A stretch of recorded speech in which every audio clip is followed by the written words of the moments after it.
काय चाललंय, काही साधना करण्याची आवश्यकता आहे लक्षात ठेवा. रोज आळंदी ते पैठण ही मंडळी गेली. आळंदीपासून पैठण 300 किलोमीटरचा प्रवास या चारी भावंडांनी पायामध्ये न घालता तुडवल्या. लक्षात ठेवा, न घालता. त्यांच्या पायामध्ये काय सुद्धा नव्हतं. बाबा काटे लागल्यानंतर मुक्ताई, त्या मुक्ताईचं वय किती होतं? 6 वर्षाची मुक्ताबाई.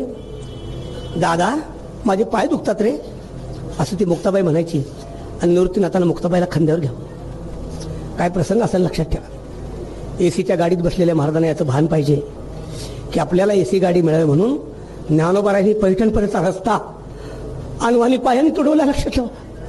त्यांच्या पायामध्ये काय नव्हतं. कसे त्यांच्या पायाला फोड आले असतील लक्षात ठेवा. काय त्यांनी खाल्लं असेल प्रवासामध्ये, कधीतरी विचार करा. लक्षात ठेवा. आमचे फोन जात आहेत लोकांना की आमच्यासाठी अमुक प्रकारची भाजी करा, अमुक प्रकारचा भात करा, अमुक ठिकाणी आमची राहण्याची व्यवस्था करा. काय कधी तर आपण कधीच अंतर्मुख होणार नाही का?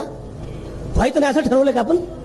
कधी तर अंतर्मुख झालं पाहिजे. लक्षात ठेवा. आणि म्हणून तुकोबाराय सांगतात, देवोनिया जीव वडिली साधीला हा ठाव.